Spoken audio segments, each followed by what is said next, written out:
Hello, everybody. How are you guys doing? It's good to see you all. Roll call, sound off in the comments. Even if you are not watching live, even if you are watching on replay, sound off in the comments. Let me know that you're here. I inspect them, so be vigilant. It's man, what's been happening in Texas is crazy, absolutely crazy. So we'll dive into that in a second. I have several topics I want to talk about, and I think I'll start off first with a case update. So just give me a second to pull this up over here. Okay. Right. So, okay. And if you haven't hit the like button, you know the thing. Drone strike it, throw a slipper at it, whatever. And shout out to everybody who's watching on Rockfin as well, because it's greatly appreciated. It helps out a lot. And I see Adro is on there. All right, so let's start out with a case update. That's what I want to begin with.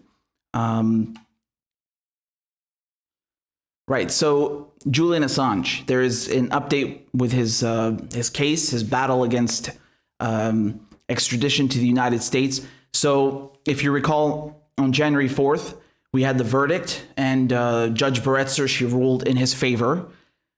But it was a double-edged sword, because even though she said, okay, I'm not going to extradite Julian Assange to the United States because the prisons there are so bad, especially he would be, most likely locked up in a federal super maximum prison. So, pre-trial, this would be in Alexandria Detention Center, and then post-trial, very likely ADX Florence. You go in there, you never see the sun again. And so there was a huge suicide risk, and that's why she decided not to extradite him. However, in regards to the political charges, the espionage and hacking charges, she basically agreed with everything. And so it effectively criminalizes journalism.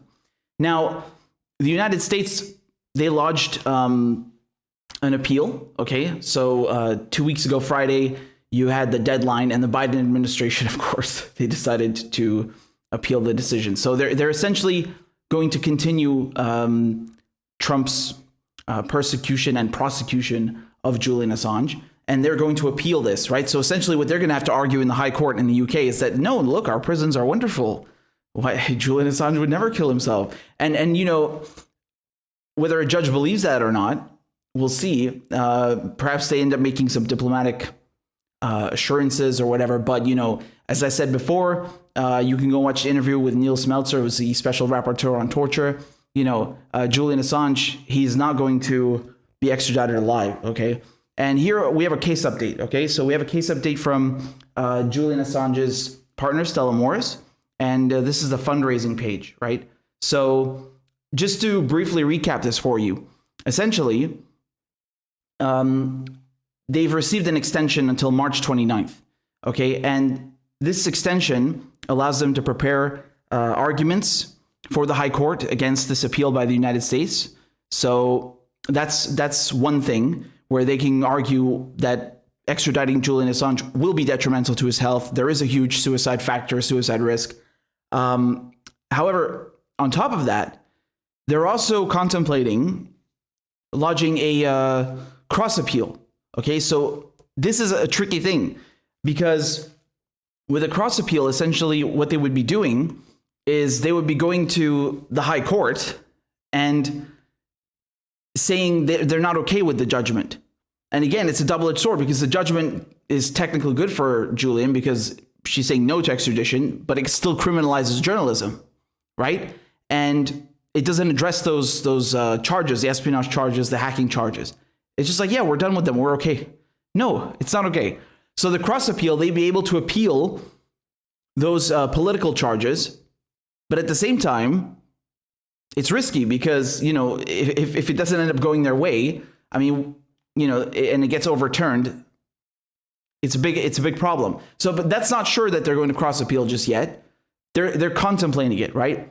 So the way it works, you'll have to present these arguments to the high court, and then they decide whether they'll allow you to do that in the first place. And over here, she posed this case update. You can go and donate, by the way, if you'd like to. This is on crowdjustice.com. Okay. So it says here, Julian's extradition. I'll start from the top. So we wanted a UK court to properly quash the extradition and refute the other grounds too.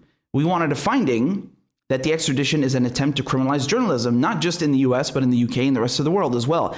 And that the decision to indict Julian was a political act, a violation of the treaty, a violation of his human rights, and an abusive process. Julian's extradition team is considering all these issues and whether they can be cross-appealed. The court will set the deadline for the defense to submit its response, and once it has all the arguments before it, the High Court will decide whether it wishes to grant permission for the appeal to be heard. Okay, so it's not given. It's not guaranteed that they're even allowed to cross-appeal, even if they wanted to. Okay, so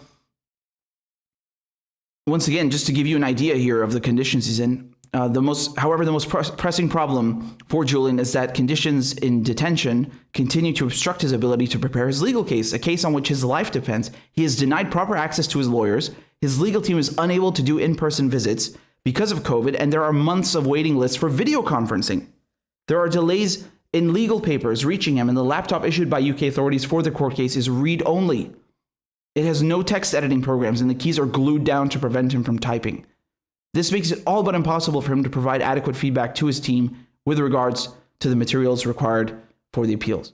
So, I mean, we've known this for a while, right? That the way he's being treated, I mean, it doesn't even allow him to prepare a defense properly. I mean, what is that? How can you call that, open justice or, a right to a fair trial? It's not. It's really not. And they're treating him like he was some kind of terrorist. I mean, frankly, and it's absurd. It's frankly absurd. And this is, of course, just one among many affronts,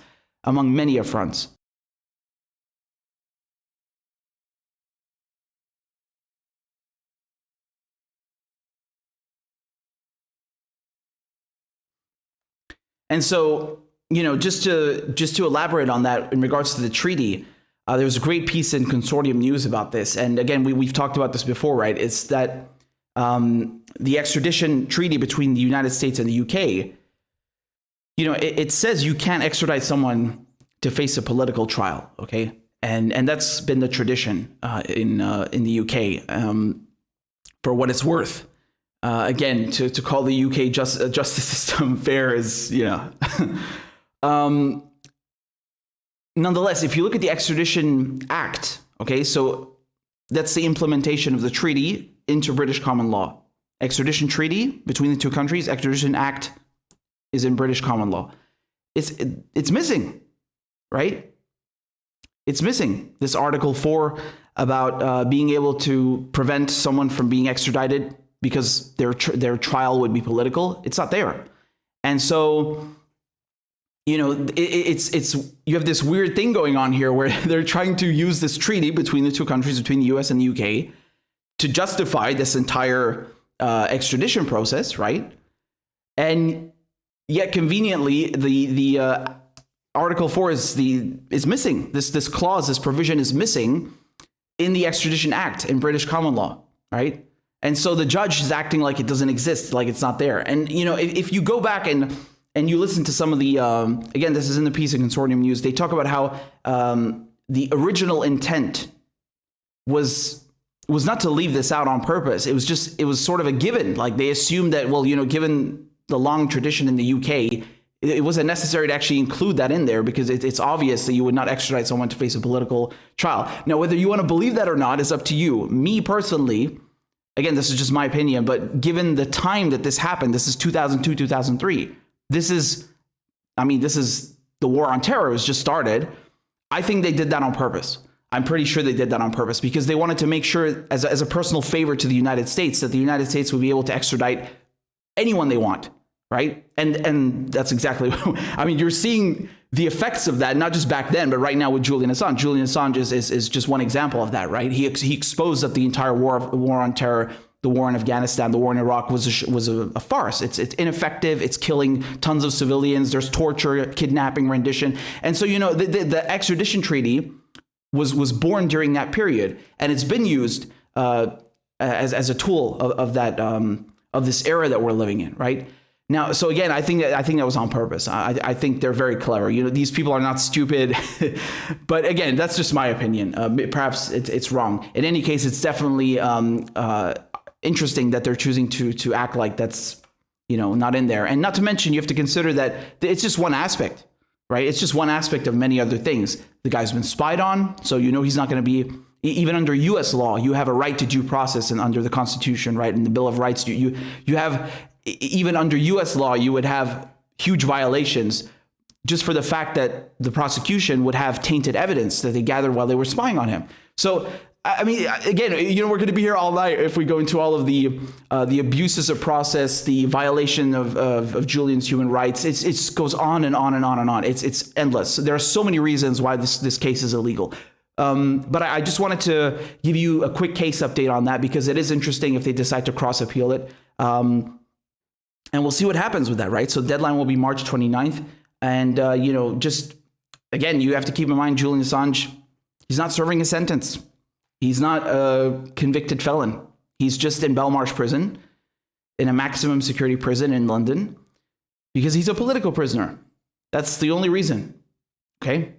And, the fact that you have a world-class journalist who exposed war crimes by the United States and their allies, and that he's facing 175 years in jail, and this is happening in the middle of London, and the world is just kind of turning a blind eye, kind of completely turning their head in the other direction. It's astonishing. It's astonishing. It really is. In many ways. So there you go. Just a quick case update in that regard, and. There you go. Right, so we have a few, again, I have to get these PayPals up on the screen. I don't know why they're not playing. Usually if you donate with the Streamlabs thing, the thing, it will show up on the screen. Okay, so I don't know, but let me just read them to you and try and read them to you. Give me a second. Pull them up on the screen. All right. So we got a tip on Rockfin. Thank you very much. God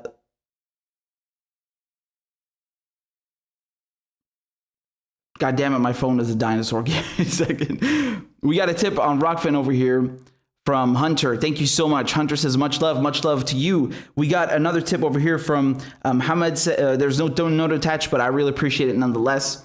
And we also got another one from Nero. Thank you very, very much, Nero.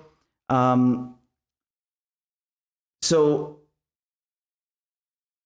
going back to my tab over here. All right. Wonderful. We have 233 people watching. Make sure that you hit the like button. It really helps with the algorithm. Jordan Allen says, very happy you are going live as the Katie Halper show dies out. Anti-imperialism, baby. You know it. You know the thing. We also got one over here from Andrew. Andrew says, well, nothing. It's just a nice little sticker over there. I appreciate it very much. And Denise says, free Julian Assange. Absolutely. Again, shout out to the activists and his legal team and everyone who's, raising awareness for this. It's very important because it affects, again, it's not just about Julian, right? It affects everyone. It sets a dangerous legal precedent. And it's just so wrong. I'm trying to stop myself from going off on a rant because I'm going to be here 10 hours and it just pisses me off so much. But seriously, there's so much wrong with this case. It's unreal. Curtis, thank you also for the super chat. I appreciate it very, very much. So with that said, let's get to Texas, man. I want to talk about Texas because what's been happening there is crazy. So Texas has been freezing over. Okay. This is a very interesting story on many accounts, and I want to go through it with you guys. So, all right, over here, let's start out with the facts. Okay, so an unprecedented winter storm left 4 million people without power across the state and put nearly half of all Texans under a boil water advisory. Okay, So initial reports from ERCOT, this is the Electric Reliability Council of Texas, which manages the state's power grid, suggested frozen wind turbines were partially to blame. Though ERCOT's report on Sunday said that limited natural gas supplies had also crippled the power grid, many Republican officials seized on frozen wind turbines and solar panels as primary culprits behind the outages. And on Tuesday evening, Texas Governor Abbott, a Republican, told Fox News host Sean Hannity that due to the weather, our wind and our solar got shut down, and they were collectively more than 10% of our power grid, and that thrust Texas into a situation where it was lacking power on a statewide basis. And Dan Crenshaw, another Republican, another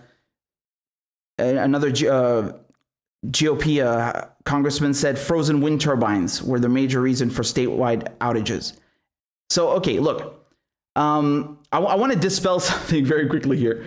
So this is very interesting because you've had a lot of Republicans, right, coming out and saying that, okay, well, the reason you had these power outages and the power grid is essentially failing and millions of people, staying in their homes without power, without heating. You have over 50 people that are dead. They're saying that this is because of, renewable energy and it's, wind turbines. No, this is ridiculous. Okay, man, the majority of Texas power grid comes from fossil fuels. Let's get that straight, first of all. Okay. And just to cut the story short, this is all because of corporate greed. Okay. It's all because of corporate greed. So you just saw one of them. ERCOT is one of them, right? And hold on, let me pull this up for you.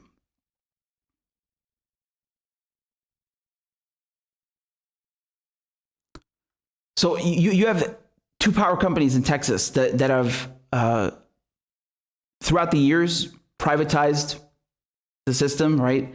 Monopolized it. It's deregulated.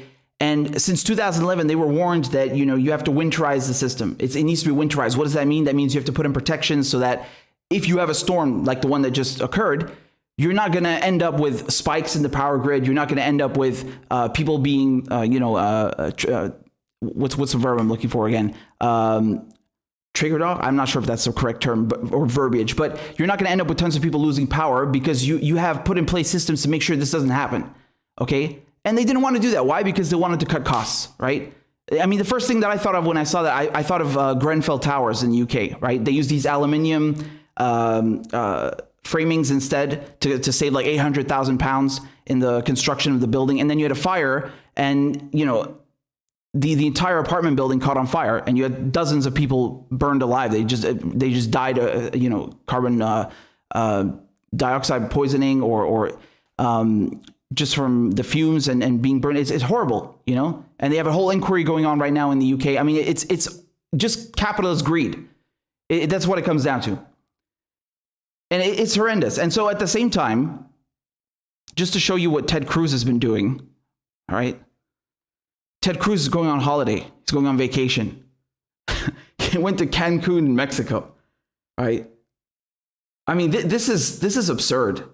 You're the senator of a state that's with millions of people that lost power, and you're going on vacation. What is that? Who told him? Who on his staff told him this would be a good idea? Honestly, look at this. What a clown! What a clown! Also, I found this on Twitter. This is hilarious. But you know what it reminded me of? It reminded me of Bush during Katrina. Of course, that's on a far larger scale, obviously. But this was staged. So if you remember back then, Bush took this photograph while he was aboard Air Force One, and he's just looking down. They thought it would be a good idea, a good photo op, and it turned out to be a complete. It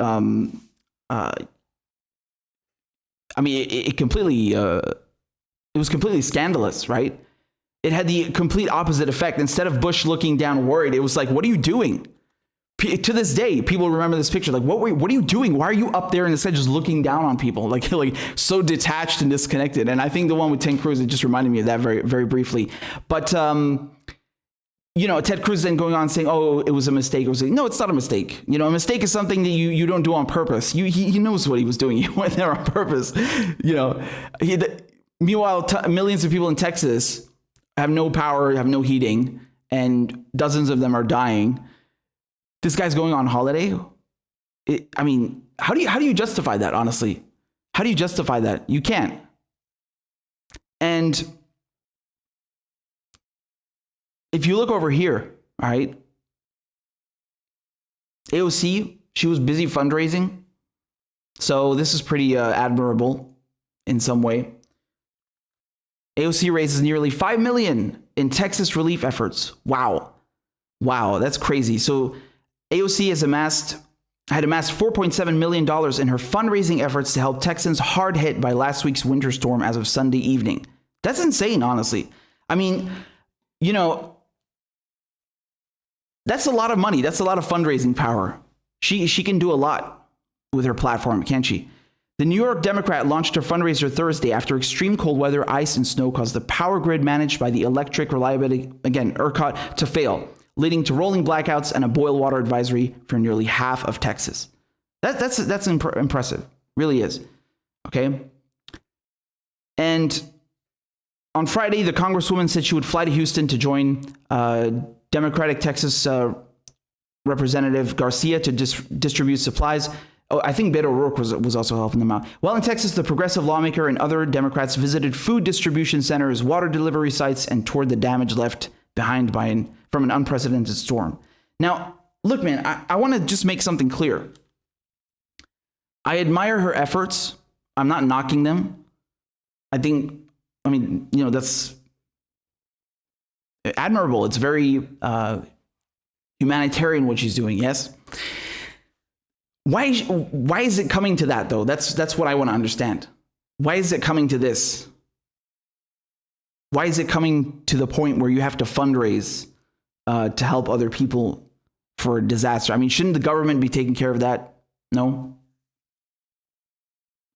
Shouldn't the government be doing this? I mean, you have to think this is the richest country on earth, right? Or the wealthiest, shall we say. They have a lot of debt as well. But, you know, this is the world's foremost superpower or hyperpower post-Cold War, right? Why does a congresswoman have to fly out and do the president's job? Why isn't she criticizing Biden? Because she's been criticizing Ted Cruz, and justifiably so, rightfully so, right? I don't think anyone has any disagreements there. But why is a congresswoman from New York having to do all this heavy lifting? Can someone explain that to me? Doesn't that seem a bit odd? Doesn't seem a bit odd? It's embarrassing, frankly. You know, you look at other countries when they have floods, when they have other natural disasters, you know, the army comes in. The army comes in and they help out and take care of the disaster relief. There's no fundraising going on, right? I mean, this is akin to people, you know, doing GoFundMes to take care of their health insurance bills. I mean, it's like, yeah, okay, great. It's nice that people are pitching in, but it shouldn't have to come to that, right? This is archaic in many ways, is it not? And oh, by the way, here's another picture of Ted Cruz in case you were really hell-bent on seeing him flying away and disappearing.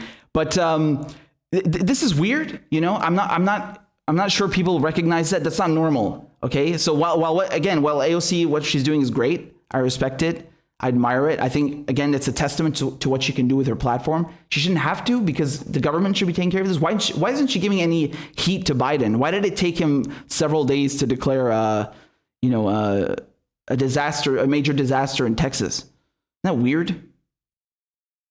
I have the article from the BBC over here, right? So, again, President Biden declares major disaster, right? That opens up FEMA funding, etc. I mean, I just don't see it. I really don't see it. We keep hearing how, you know, capitalist countries, yes, capitalist countries, first world countries, developed countries, they can manage everything better. What is this? What is this? We're in 2021. I feel like we have the resources, we have the know-how, we have the knowledge, we have the power to avoid these kinds of things. No. Also, I recall Joe Biden following in Trump's footsteps and selling off millions in barrels of oil stolen from Iran, stolen from Syria. Where did those millions go? Well, they tell us it's for a fund for, victims of terrorism or state-sponsored terrorism. Okay, so you stole all that oil. Why don't you use it for this? No, that's not an option. You don't have any money. You have to rely on fundraising. What is going on here? It's really embarrassing. I mean, can we? I think we all agree on that. And it's really weird also seeing. I think AOC tweeted something along the lines of, the power cuts in Texas. This is what happens when you don't adopt a Green New Deal. Okay. And you've been seeing comments like this from Democrats and people all over social media. Look, this is just one example. People get the public safety and public services they want and deserve through their choices at the ballot box. Then they have to live and suffer or die with those choices. And there was another one also along the lines of, hey, who else is living in a blue state and still has their lights on and heating? Raise your hand. Why would you say that? Like, what kind of logic is that? Like, everyone who lives in the South or someone who lives in a red state deserves to die because, they just happen to live in a red state? What? I mean, you're not going to win over many Republicans with that logic, are you? Also, I think this is a flawed logic, and it kind of misses the point because, saying, oh, this is because they don't adopt a Green New Deal. Dude, even if the two utility companies that control the power grid in Texas had 100% renewable energy, okay? 100%, not just, 10%. If they were corrupt, and they are, and they didn't winterize the system to prepare it for this kind of disaster, you would still end up with power cuts. Why? Because corruption, because capitalist greed. So whether the energy is renewable or not is not really the point here. The point is corruption, greed. That's the real main point here. Okay, and of course you can argue why renewables will probably be better in such and such situation. Yeah, sure. I'm sure there are benefits to it in perhaps a disaster situation. But in general, if you cut costs, renewable or not, you're going to end up with this, right? You're going to end up killing people. If you deregulate and privatize, you're going to end up with this. And of course, you hear Republicans mostly, right? You hear again, they're all on the right, but for mainstream American political discourse, for the moment now, we'll say on the right, arguing that, oh, look, when you privatize, it's so much better because the government is too incompetent, they don't know how to handle things. What do you call this? I mean, this is incompetence at best. It's corruption. It's greed. Is this any better? There's a family that have filed a $100 million lawsuit now because their boy froze to death the other day because of these blackouts, right? So here we go. This is from ABC. Family of 11-year-old boy who died in Texas deep freeze files $100 million lawsuit against power companies. So both ERCOT and the other one, Entergy Corporation, have been hit with a $100 million lawsuit accusing him of gross negligence in the death of a child whose family suspects he suffered hypothermia when they lost electricity and heat in their mobile home. The mother of 11-year-old Christian Pineda filed the wrongful death lawsuit in Jefferson County, alleging the utility giants put profits over the welfare of people by ignoring previous recommendations to winterize its power grid, which sustained an epic failure last week and left more than 4 million customers without heat and electricity as temperatures in some parts of the state plunged to single digits. And you can see here, Christian died on Tuesday in his family's mobile home in the Houston suburb of Conroe while sharing a bed with his 3-year-old brother under a pile of blankets in an attempt to stay warm. I mean, that's horrific, right? That's absolutely, that's beyond tragic. And horrible, and could have been completely avoided, right? Could have been completely avoided. So, I mean, this is disgusting, honestly. This is horrible. This is horrific. And, I think you really have to focus on the corruption here, this mentality, this capitalist mentality. Oh, where can we cut corners? Where can we cut costs? And they get away with it, of course, right? Of course they'll get away with it. To them, the idea is that, well, if we can cut costs and we get sued for cutting costs and people end up dying or suffering tremendous loss, and we can still make a profit, then it's worth it to them. So they'll break the law knowing full well they could get fined and still still have a good decent profit margin, and they'll do it anyway. I mean, that's beyond deregulation. This is flat out. These are crooks. These are crooks, plain and simple, right? And the government allows this to happen. Why? Because they're all working together, and it's just, you have to watch out, because Democrats, they really want you to focus on Ted Cruz at the moment. Focus on Biden. Remember that. When you see AOC, for example, okay, the fundraising, I'm applauding her for that, because, when you're in this situation and there's no government, and it's just a bunch of oligarchs. Yeah. I mean, you don't really give people much choice. I'm hoping, because there are people saying, well, it was done through Act Blue. So, it's just fundraising for Democrats. Again, I don't know if that's 100% true. You do see her on the ground nonetheless. But, my point here is that it's also in a way meant to make Ted Cruz look bad, right? Because she's still saying, look, I'm here. Why hasn't he resigned like we asked him 2 weeks ago? Oh my God, he tried to get me killed. She has a beef with him. Do you understand? She has a beef with him. But nonetheless, you should pay more attention to Biden's response, right? Because remember what Trump did with Puerto Rico, right? Remember Bush with Katrina? So you shouldn't limit criticism towards Biden because, he has a D next to his name and because he's a Democrat. No, I also think this is atrocious what's going on, right? I don't think that this is an adequate response. I think it's quite embarrassing for a so-called first world country. This should not be happening anywhere, but least of all in a country that, touts itself, that boasts that it is the most advanced and it has, the best infrastructure and it has all of the resources. And it really does have a lot of resources, more than other countries, other nations combined. Yes. So this is unacceptable and you should not tolerate it for 1 second. This could have been completely avoided. And last point that I would make, which I've completely forgot, but the infrastructure in the United States has been crumbling for decades, right? This is not something that is just, this is not something just to do with Texas. This is just in general, right? You have the internet, for example. The United States was one of the first countries to have internet. And so one of the first countries to lay down all these cables. Yeah, well, these cables are now old, right? You compare to other countries that have just gotten entire internet infrastructure implemented. They have, fiberglass, right? So they caught up later, but their infrastructure is newer. And you want to redo all that infrastructure in the U.S. It's not happening. It's not being done, right? And that's just one example. You look at the railway system. That's another example. It's atrocious, right? You could say the same thing for the UK, by the way. I mean, just look at France with the TGV. Just look at Japan with the bullet train, and then compare that to the UK. Which they've taken like a decade just to make their minds up about, a high speed rail between London and Birmingham. What is that? That's not just incompetence, it's corruption. And so the same can be said for the United States, right? It's not just with the power grid. This is also the case with, again, rail, with internet, and so much more.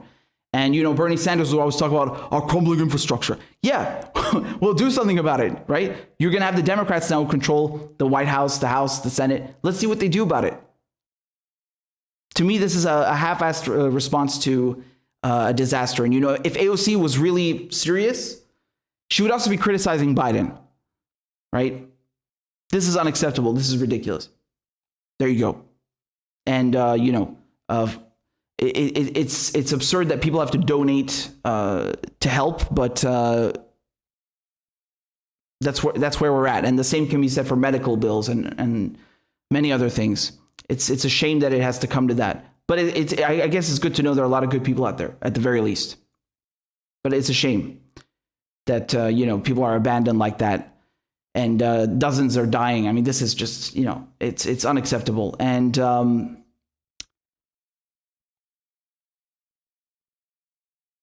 so with that said, let me just I'm seeing a comment over here from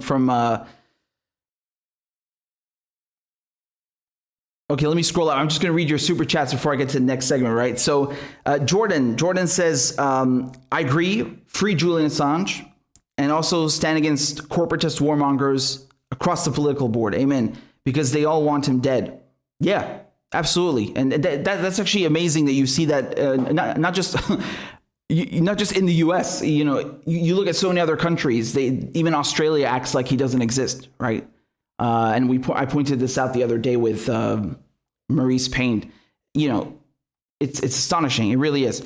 Thank you again for the support. Costello says, please make your videos rewindable so I can catch up. Great work. I'm pretty sure they are. In any case, it's going to, hold on, let me double check, but it's going to be up afterwards. So you will be able to, and let me just, it should be working now, huh? So it should be fine. Hope that fixes it. And Chris Wood says, I asked a journalist that I usually trust about Assange, and he called him a rapist. I looked it up and couldn't find much. What are your thoughts? So I'm not familiar with that court case too much, because that was before the the espionage and hacking charges from the U.S.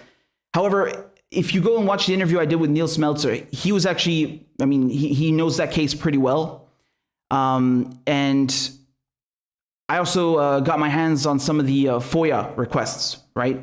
Freedom of Information Act requests that were made to Sweden.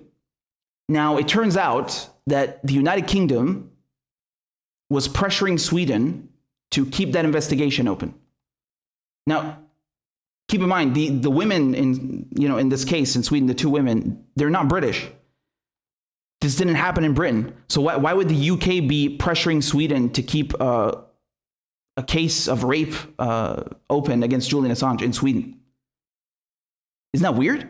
Again, that's, that by itself, it signals to me that there's some ulterior motive, right? Because again, this didn't happen in Britain. The women are not British. Julian Assange is not British. What business does the United Kingdom, or what interest does the United Kingdom government, Her Majesty's government, have in a rape case in Sweden?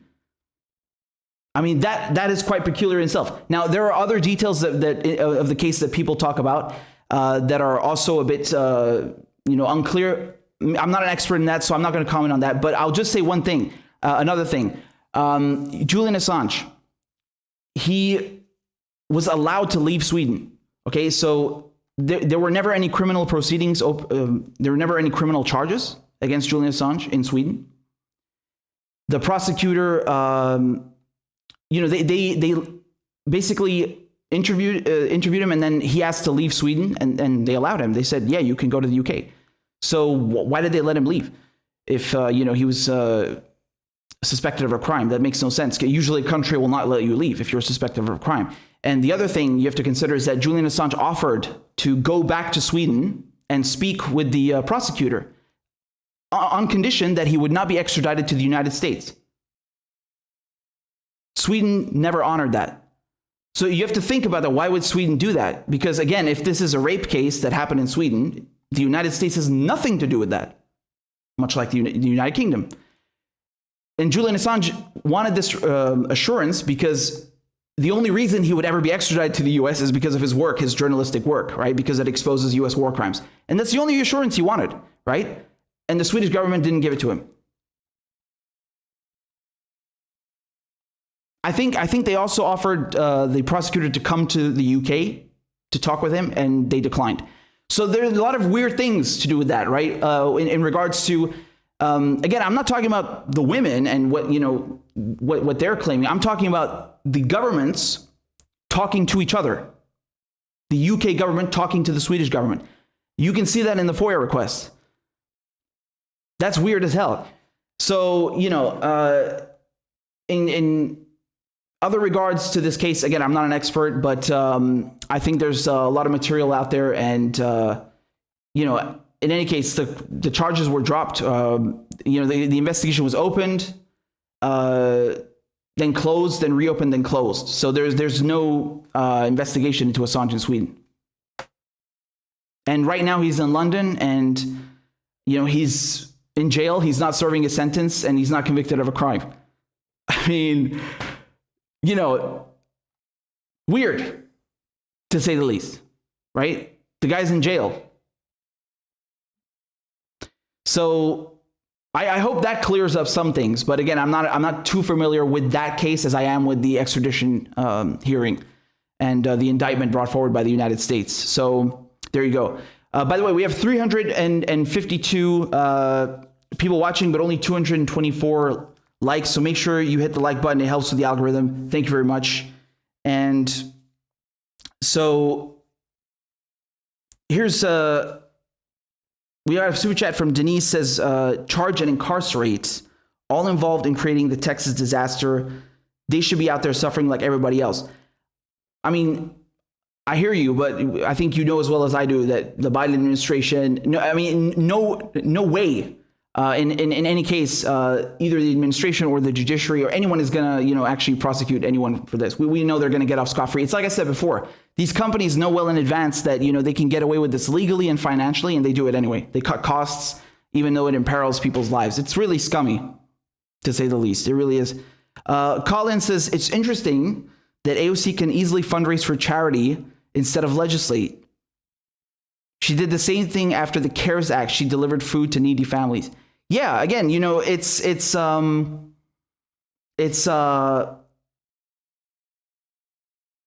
what I was saying before, that she has a great platform and it's very obvious what she's able to do with it. But, it seems only when it's in terms of fundraising and not legislating. It's weird. And of course, no direct action as far as I can tell. Not anymore in any case. Humanity says, stop saying case. Yeah, well, again, there's no rape case against Assange, as I said. It was just an allegation, right? There was no criminal charges. There were no criminal charges and no investigation, no actual case opened against Assange. So you can't really say that there was a case there. That's true. Again, we mustn't get lost in the mainstream media's nomenclature. I agree with that. So you'll forgive me. Once again, just to reiterate, as it stands, Julian Assange, he's in jail in London. We don't know why. He's not serving a sentence. He's not convicted or anything. And there is no rape case opened against him and no criminal charges in Sweden. So you explain that to me, how that's open justice or, a fair justice system in any one of these countries. It's not, is it? There's something weird, something fishy going on, to say the least. So DC says Biden gave Texas Medicare for all via emergency executive order. Yeah, but he's not going to give it to you, right? If you're outside Texas. I mean, he's not going to do anything. And of course, we saw also with the $15 minimum wage, that's not going to be done via reconciliation. I told you this would happen. I told you he would come and say, oh, we can't do it. Bipartisanship. I told you. I hate it. I hate it, but it's so predictable. It's so predictable. They want to get away with not even the bare minimum. Like, you ran on that shit. You ran on that. And, I can't even give him the benefit of the doubt. It's horrendous. It's absolutely horrendous. So Ignitable Bump says monopolies are screwing Texas over to make a profit. Again, cutting costs, killing people, doesn't matter to corporations, right? They don't care if we die, exactly.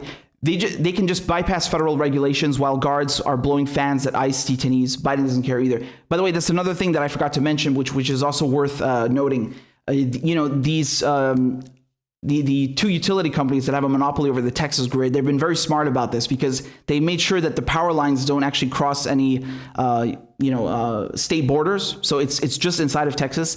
That way, as you just eloquently pointed out, they've bypassed the federal regulations, so they're not subject to federal law and regulations in terms of their power grid. Very smart, right? Very smart. Cunning is actually the right word. Malicious and cunning is the more correct term. There you go. So we have another tip on Rockfin as well. Thank you, Snork Y2K says. AOC getting millions of dollars through Act Blue means the Democratic Party gets a large percentage as a commission. It is raising money for Dem Party's general fund. Okay, so yeah, I mean, it shouldn't even come to that, but this is not it. This is not it, right? And not surprising. This is what bothers me a lot about people that are calling themselves progressives and then running inside the Democratic Party. It's like, anytime they do anything good, there's always a catch, and it's always in the context and the confines of the Democratic Party, right? It's like, yeah, you can go and fundraise, but we're getting a cut. What? I think the only time we ever had someone stand up to them slightly was Bernie Sanders. He didn't want to hand over his email list, right? He was also fundraising through ActBlue. But anyway, that's a whole other discussion. But again, not surprised. And Emblem Fate says, I'll give AOC credit for this, but Biden can right now sign an executive order for universal healthcare because of the pandemic. So I'll give AOC credit, but I still know she refuses to pressure Biden to sign a Medicare for all order and let Assange go. When Trump was dunking paper towels, I didn't forget the promises he didn't fulfill either. Yeah, exactly. Again, this is the whole point, right? It's really nice to do these gestures, but if you're not pressuring Biden, I mean, what is that? Do you remember? I want to remind you of something. When AOC was on with Jake Tapper, this is on CNN, and he was asking her about the Green New Deal. Ironically, he was saying that Joe Biden doesn't support a ban on fracking. You do, and essentially he's pointing out the fact that AOC and Biden don't see eye to eye, to put it mildly. And AOC responded that it's going to be her privilege to lobby Biden once he gets elected. Really? Where is it? Where is this lobbying that you told us you would do? I mean, is it behind the scenes? Is that really a good way to pressure a politician? Why not do it, in front of everyone with your platform that you just fundraised $5 million off of? I'm pretty sure you could do a lot of things with your platform, right? No? You don't think that would be even more effective, right? Where's this lobbying of Joe Biden? I'm not seeing it. Would be a great time, because all we've seen so far is she's talking about Republicans. Okay, fair enough. What about Joe Biden? Where's this lobbying? He's also not supportive of the Green New Deal. So what's your excuse for that? There we go. So again, thank you, Humanity, for the super chat. Says yes. Again, I'm really I'm not familiar with with their names, but again, as I told you before, that case in Sweden is not my forte. But Humanity says they never claimed rape with Julian Assange. Yeah, I was responding to the super chat from our friend over here from Denise. So sorry, from Chris. And yeah, so Humanity also says survivor here against political rape accusations. And yeah, I mean, I've heard that from a lot of people that it's actually outraged them, but. Again, that's not my forte. I'm just talking about mainly the what stuck out to me is the conversations between the UK government and the Swedish government, right? So that's just suspicious as hell. That alone should tell you a lot. And the UK government has been, essentially doing the bidding, right? Let's say, frankly, doing the bidding of the United States this entire time for the last decade. And what I'd say about the Australians, right? The Australian government, I mean, their silence is scandalous on this, is really scandalous, that they've abandoned one of their own like this. It's truly an abomination. And it really, I mean, again, I'm not an Australian, so I can't really speak for Australians, but I would imagine as an Australian, if you're seeing what's happening to Assange, you might be worried, like, what the fuck? If they're throwing one of our own to the wolves like that, I mean, do they even respect other Australian citizens? It's horrendous. So anyway, I want to move on to the next scandal that we have over here. So all of these are scandals, to be honest, truly. So I don't know if you guys might have picked up on this, but this is pretty interesting. So Andrew Yang, he's running for mayor of New York City, and of course he's running as a Democrat. Can't have independence at all. And he made some remarks a few weeks ago. I don't know if people caught this, but I'll just read them to you because they're quite astonishing. Honestly, they're frankly quite astonishing. So this is what Yang said, right? So I'll zoom in for you. He says a Yang administration will push back against the B.D.S movement, boycott, divestment, sanctions, which singles out Israel for unfair economic punishment. Not only is B.D.S rooted in anti-Semitic thought and history, harkening back to fascist boycotts of Jewish businesses, it's also a direct shot at New York City's economy. Strong ties with Israel are essential for a global city such as ours, which boasts the highest Jewish population in the world outside of Israel. Our economy is struggling, and we should be looking for ways to bring back small businesses, not stop commerce. So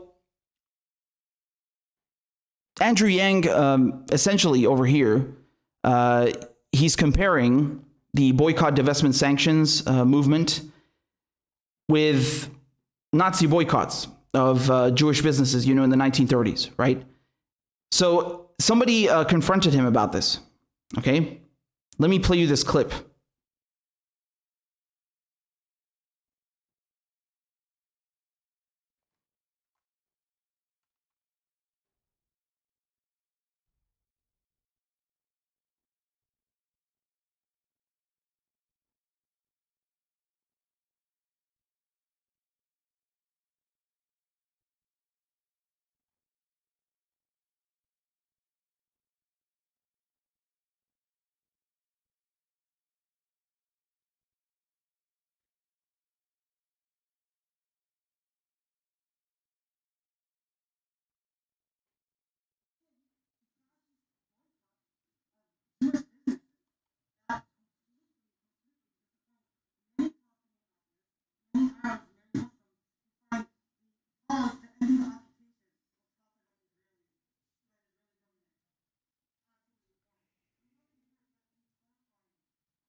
You compared Palestinians to Nazis.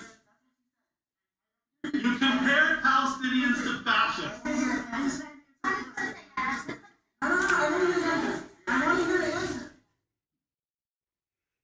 Okay, so that didn't last long. Did you see how he ran away? It's interesting, right? He just ran away. So let's go through this, okay? Because again, I don't know if Andrew Yang is being dishonest and disingenuous here, or he's just simply so historically illiterate that it frankly begets belief. This is an absurd comparison on so many fronts. So first of all, boycott, divestment, sanctions. This is something that was used against apartheid South Africa, for example, right? This pressure to boycott South African businesses for their apartheid, it works. It worked. And you can see people internationally now, not just Palestinians, but people internationally using that to boycott Israeli businesses that are, specifically ones that are based in occupied Palestine. So, we're talking about the West Bank, we're talking about Gaza Strip, we're talking about East Jerusalem. And so this is an anti-Zionist, anti-Israeli movement. Zionism is a political ideology, okay, from late 19th century, okay? So Herzl is the one who came up with this. He published it in a newspaper in Vienna in 1897, if I recall well. And it's a political ideology. Judaism is a religion that's thousands of years old. So the two you should not conflate the two, okay?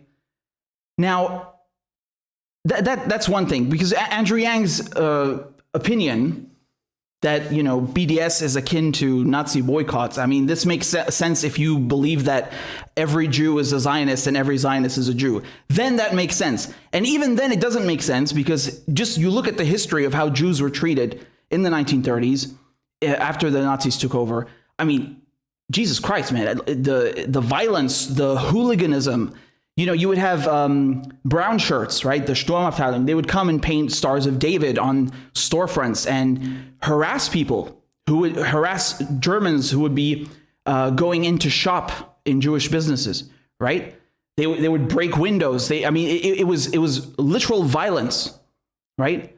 And you had a law passed. This is also in 1933, before the Nuremberg laws in 35. But in 1933, they already passed a law where they were, essentially banning all Jews from political life, from academia, from the judiciary. I mean, there was a massive systemic racist effort against Jews. There's no Israel back then. There's no state of Israel back then in 1933. This was pure anti-Semitism, what they were doing to Jews in Germany, right? And so to compare B.D.S. to that, I mean, this is not just historically illiterate. It's insulting to Jews who were subjected to that kind of violence and denigrating behavior and eventually the Holocaust back then. I mean, it's really an absurd example, an absurd comparison. It's just incomparable. You can't equate the two. And ask any historian or anyone with a shred of common sense. These two are not the same. And just to further explain that to you, I mean, if you are, for example, from Thailand, and you are, you're whatever religion you are, and you go open a business, okay, in occupied Palestine, people would boycott you under B.D.S. And you would not be Jewish, and you would not be even Israeli. And nonetheless, people would boycott you because you are profiting off of this illegal occupation, which is illegal under international law. It's illegal under countless UN resolutions, UN Security Council resolutions. I mean, there's nothing... it's nothing to do with anti-Semitism here. It's to do with upholding the human rights of Palestinians and peaceful, unarmed protest. So, Andrew Yang, I mean, this is... I have a hard time believing that he's that historically illiterate. I think this is on purpose. And, it reminds me of another thing he said another really crappy thing he said when being asked about Julian Assange. He was he was asked, what are your thoughts on Julian Assange? And he said, I think he should come and stand trial in the U.S. For what? He's not American, doesn't owe you anything. Like, I mean, you see these kinds of positions that he holds and he calls himself a progressive? Wow. So, I mean, to compare B.D.S. to fascist, to Nazi boycotts, in the 1930s, and then eventually what would turn into the Holocaust, is really absurd. This is a stretch of astronomical proportions. And it's really insulting to the victims of the Holocaust. So, I mean, I don't know what he's doing here. You can be against B.D.S. without making such ludicrous comparisons, right? You could just come up and say, yeah, I'm a Zionist and I don't believe in B.D.S. Or you could just say, I don't think it's an effective strategy, without making such stupid, exaggerated comparisons. It's just not the same. So there you go. And I mean, again, someone running inside the Democratic Party and masquerading as a progressive. Are we really surprised? Again, you had a vote even to condemn B.D.S. Yes, this actually came to a vote. And you had, if I recall correctly, Ro Khanna and Ayanna Pressley voting to condemn B.D.S. I mean, these people then turn around and call themselves progressives and say that their values, the policies that they ran on, like Medicare for All, Green New Deal, they say that these policies and their platforms are rooted in human rights. You don't support the human rights of Palestinians? Like you think that they should just continue to live under occupation and Israel should get away with oppressing them with impunity? I mean, what message are you sending here exactly, right? What is the message? Like, what alternative form of protest are people allowed to do then to protest the illegal occupation of Palestine? Tell us. We're all ears. What do you propose then? If unarmed, nonviolent protest is not good enough for you, what is good enough for you then? What is allowed? We don't know because Andrew Yang just ran away. There you go. So just let me read your super chats over here. Get through your donations. Give me 1 second. So we got one over here from Costello. Says, quote from a tweeter: "First they came for the journalists. We don't know what happened after that. Yeah, I've seen that one before, and I think it's excellent. I think it's a great quote. Andrew, thank you, Andrew Manouk, for the super chat. Says Yang's policies should have given it away to everyone even before he made these comments. Just band-aid for the neoliberal system. Yeah, I completely agree. I mean, there are multiple fronts on which we have multiple red flags being raised. So yeah, absolutely. But I think this is just another absurd comparison, and it's really disingenuous. And another thing that I would say, by the way, another thing that I would add, because this is important. Okay, if you look at, you'll often see people try to silence criticism of Israel, which again, or Zionism, which again is a political ideology. You saw Netanyahu, for example, the Israeli prime minister. He's saying that the ICC potentially, again, they haven't even opened, or actually charged anyone with a crime yet, but just the ICC potentially investigating Israel for war crimes is anti-Semitism. Look, man, B.D.S, anti-Zionism is not the same thing as anti-Semitism. Okay, I mean, do you have anti-Zionists that are also anti-Semitic? Yeah, of course. You have racists everywhere. And there are people who conflate the two, and that's wrong and that's bad, because anti-Semitism is still racism at the end of the day. Those people are actually particularly dangerous, right? Because they contaminate the movement for Palestinians' rights. Do you understand? Because, when we're talking about upholding the rights of Palestinians, it's not, we have to shit on other people's rights. No. And we don't want people like that. We don't want racists affiliated with that movement. I mean, this is self-defeating. And so those people, I mean, we want nothing to do with that. But just with logic, by definition, B.D.S, boycott, divestment, sanctions, it's a protest against the Zionist regime, against the Israeli Zionist regime. It's got nothing to do with anti-Semitism. So this is a really dishonest, disingenuous, a comparison from Andrew Yang, and it's terribly historically illiterate. I mean, it's really absurd, and this speaks to a lot of the vocabulary and just Americans throwing around words to the point that they don't mean anything. Like we've heard for the last couple of years, you hear people calling Donald Trump a fascist, and at the same time he's a Russian agent. What? Russia has sacrificed more people than any other country in the name of defeating Nazism and fascism. How is he a Russian agent and he's also a fascist at the same time? What does that even mean? Like, they just throw around words that, anyone who's just a little bit to the left of the Republican Party is a socialist, right? Anyone who's just a little bit to the right of the Democratic Party is a Nazi. They just use words they don't even know what the fuck they mean. This is really bad, because it dilutes, it downplays the meaning of the terms. And when you go to look at history, and we talk about history, it's very bad, because then you're downplaying the atrocities that happened, right? You're downplaying the suffering of people who actually suffered under the Nazis, real victims of the Nazis, right? You're downplaying that, real victims of fascism. If you keep using that word lightly for anyone you disagree with politically, it's stupid, and it's really ignorant. So, unfortunately, you see a lot of that in mainstream American political discourse. But, so I'm hoping that opens people's eyes a little bit more, because, shouldn't use those terms lightly. In any case, just going back to your comments. So I think we also have one over here from Emblem Fate. Thank you very much. Says a little off topic, so you can answer later. What do you? Oh yeah, this is a good one. What do you feel about the new evidence of the U.S. intelligence killing Malcolm X? Frankly, someone who values Malcolm as a role model, I saw evidence like this earlier, so I knew.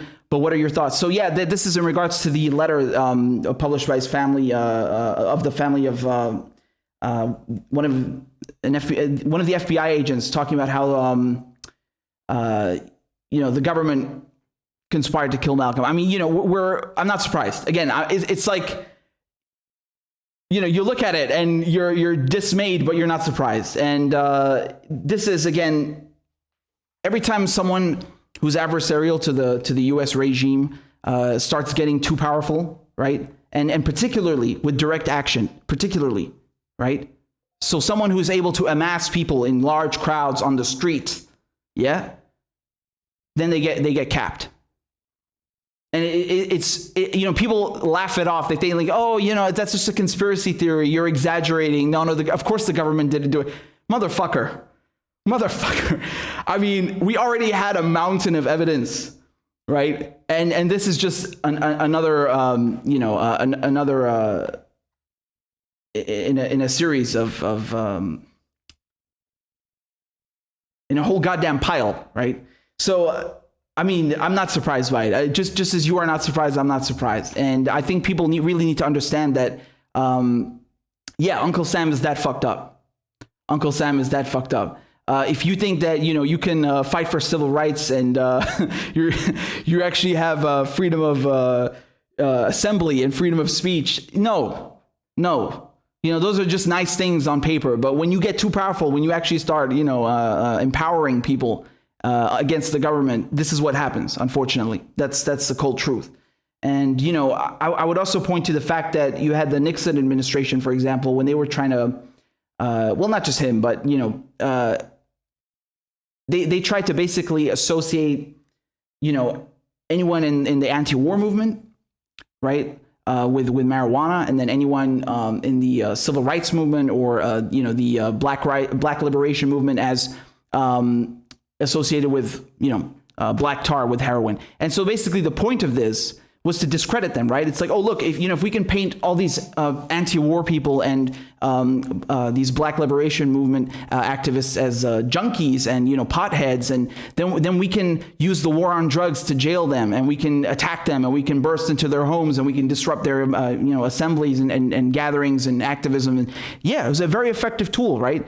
Not to mention, of course, that, I think another important point to raise about the war on drugs is that, they made tons of money for the military-industrial complex, right? You have all these police counties and random police departments. You'll have some fucking county sheriff in the middle of bumfuck nowhere buying an APC and like 50 assault rifles for 10 men. I mean, it's just they're just bankrolling the military-industrial complex on the home front, right? And you don't hear many people talk about that. They talk about a militarized police, which is an affront in of itself on people's rights, their right to assembly. It's basically terrorism, state-sanctioned terrorism. But you also have to note the private sector making tons of money off of that. That's also an important point.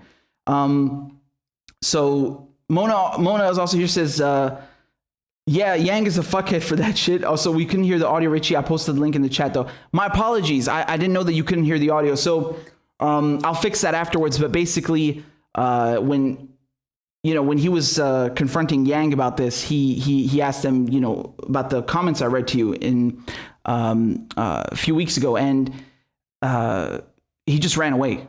Right? He didn't answer the question. He just ran away. I'll fix the audio afterwards. So I apologize for that. I'm sorry it didn't come through, but he ran away like a bitch. So there you go. Mona says, also, I got to show you some love and tell you you're doing an amazing job. Keep up the good work. Thank you. I'm so proud of everything you're doing, and get me that fucking list. yes, absolutely. We're working on a new design. So if you want to get your war criminal merch, Uncle Joe's Rainbow Coalition Death Cult, make sure you go get that. We're working on a new one as well. And thank you, Mona. I really appreciate that. It's very sweet of you. And Mona's always gassing me up. So I appreciate it. Adam, what's up, man? Adam says B.D.S is a freedom of speech issue first and foremost. That's true. If you could just honestly speaking, I look at it first and foremost through a human rights lens. But yes, absolutely. The fact that you have so many states that sorry, let me just read your super chat first, and then I'll build on top of what you're saying. B.D.S is a freedom of speech issue first and foremost. Even if one disagrees with the policy, you have to support the right to do so if you're American. Or you're a total hypocrite and victimizing Palestinian people simultaneously. Much love to my brother and the family world you've introduced me to, Rich. I appreciate it, man. I really appreciate it. Thank you. And I agree with you. I agree with you wholeheartedly. it's not just this vote that you had in the Democrats really showing their faces, like Ayanna Pressley and Ro Khanna voting to condemn B.D.S. Again, it's non-binding. It was just, but it says a lot. It says a lot. And it's like, once again, you have a First Amendment, but not when it comes to U.S. war crimes, not when it comes to Israel. But other than that, yeah, sure, you have a First Amendment. You have freedom of speech. Go ahead, knock yourself out. But you shut the fuck up about Israel, and you shut the fuck up about our war crimes. Then we're good. Wow, those seem like pretty big exemptions. Those seem like pretty big exemptions. Something doesn't add up. So, that's definitely not okay. That's definitely not okay. Just give me 1 second over here, because I want to make sure I didn't miss nobody. Yeah, we got a super chat over here, so I want to read it to you. This was on PayPal. Thank you very much from Ian. It says, Poppy, you're the best. Thank you for all you do, especially for Julian Assange. Thank you. I appreciate it very much. Again, I'm not too familiar with the Swedish case. You'll have to excuse me. I warned you guys. That's not my field of expertise or my forte, but I try my best with the extradition hearing, right? So I appreciate that. And again, if you'd like more, I would suggest going, checking out the various resources. And you can also watch the interview with Niels Melzer, right, the torture expert from the UN that I did. I did an interview with him, and he visited Assange, and he knows. He commented about that, right? So, there you go. But definitely, there's a real freedom of speech issue. I just want to go back to that very quickly. Once again, when it comes to the United States, First Amendment, freedom of speech, yeah, you have one, but only when it comes to, bashing Ted Cruz, for example. Then, okay, you have a First Amendment, and you can say mean things about Republicans. But if you criticize the war machine, if you start publishing classified materials, and you happen to be an Australian journalist in the UK, we're coming for you. And it's actually quite interesting because, again, the media never reports this. If you look at what happened in court during Assange's extradition hearing, the United States is openly saying that Julian Assange has no First Amendment rights. Okay. Now, again, Julian Assange is not American. He didn't commit a crime in the United States. He doesn't owe the United States anything. But they're saying that once he gets there, if they're able to extradite him, they will argue in court that he has no First Amendment rights. Now, that should scare the shit out of you. That should scare the shit out of you, because they're saying that as a journalist, even as a journalist, he doesn't have them, right? And again, we go back to this double standard where it's like, on the one hand, they're saying, no, he's not a journalist. He's a hacker. Look, he conspired with Chelsea Manning, even though they can't prove it. And even though this event, allegedly took place after Chelsea Manning already gave him all these documents. So they're saying on one hand, look, he's a hacker. And then when you say, no, he's a journalist, they say, yeah, okay, but he doesn't have any First Amendment rights. And they even argued in court that national security should supersede the First Amendment.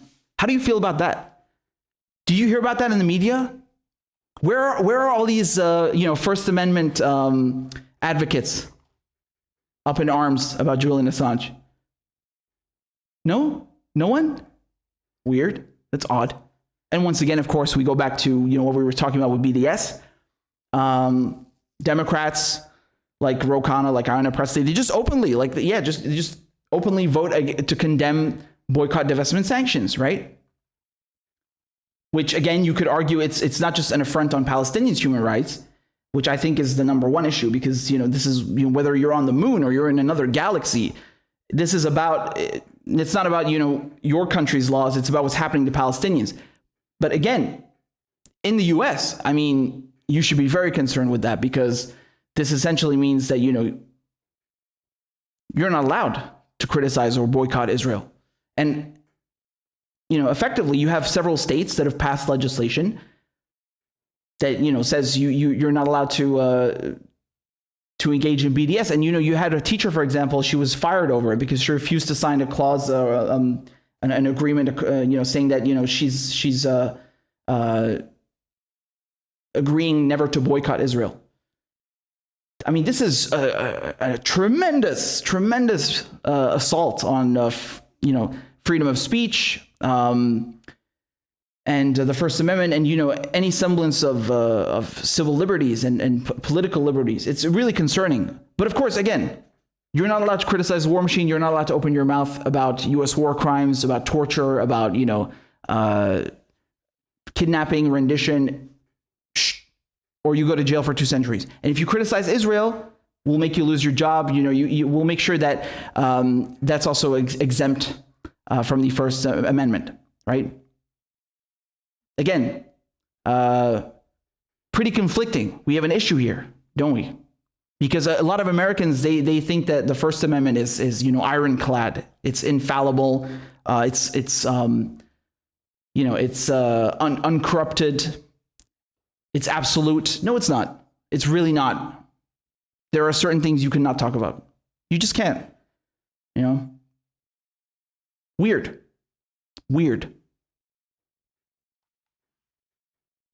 So there you go. There you go. With that said, guys, I'm just gonna make sure I didn't miss anybody's super chats. Hold on, I'm trying to navigate over here. Jordan says, I need that black rainbow death cult hoodie. Still, I'm poor. Every dollar matters, but the new anti-imperialism merch has me excited. Okay, so hold on a second. This was originally. I think I did this 2 weeks ago. Okay, if you go to get the merch and you go to the checkout, there you can get 20% off with corn pop. That was it. You type corn pop. That's the code. It's corn pop. One word. Okay, CORNPOP. Corn pop. So you can get that. I hope that helps. But give me a second, man. I think some of them are sold out. I'm not sure what the current stock is. I still haven't gotten it, right? I still haven't gotten my hoodie. I got the other one, but I didn't get the hoodie because you guys keep buying them out. But yeah, let me just pull this up for you, man. So the URL is store.richardmedhurst.com. There we go. It's good to remember one's own URLs, yes? The funniest one, I was looking at Biden's American Relief Plan, and it was the URL was buildbackbetter.gov. And I was like, no, why? But anyway, this is the one, man. Here you go. This is the black death cult hoodie. So, yeah, we got several of them, man. Somebody ordered a mug, which I find so funny. I actually really appreciate that, man. I need to get the mug myself. But yeah, there you go, man. These things are looking fly. Uncle Joe's Rainbow Coalition Death Cult. And I need to get one for myself. Again, the URL is store.richardmedhurst.com. And if you want to get 20% off, it's corn pop is the code. So with that said, guys, I hope I didn't miss anybody. But with that said, I thank you very much for your support, for your donations. If you have any last minute questions, let me know. I'll try to answer them as quick as I can. Andrew says you should read some of Andrei Vilcek's works. He's an excellent writer plus investigative journalist. He was also murdered. Thank you for that. Hold on, give me a second. We have, by the way, I'm just bringing this up. We have in the Discord. If you have not joined the Discord, please go ahead. We have a recommendation for stories, books, and everything in there. So yeah, Vilcek, it was in Turkey, right? If I'm not mistaken. I need to look this up again, where he died. I think it was his last year or the year before. Give me a second. Yes. Yeah, it was in Turkey. Right. So word to the wise. And thank you, Sarah. I'm seeing Sarah on Rockfin saying I got my Uncle Joe shirt. Thanks, Mona Deer. There you go. Y'all show some love to Mona. She's the one who helped design it. And big shout out to her. So just give me a second over here. All right. Wonderful. So somebody asked, what's the Discord link? I put it in. We've been very kind to have Claudia and Mona post it in the comments. So thank you very much for that. And wonderful. All right, guys. I'll see you next time. Thank you for tuning in. Thank you for your support. And that's all I have to say. Thank you for supporting the show. Thank you for supporting independent media. I'm greatly indebted and grateful to you and appreciative that I'm able to do this. And there you go. I keep it short and sweet. Much love to you as well. Thank you. I see you, Georgi. I see you. Much love and appreciation from Australia. Always. All right. Take care, guys. Be well. Bye-bye. Ma'as salame. Bye-bye.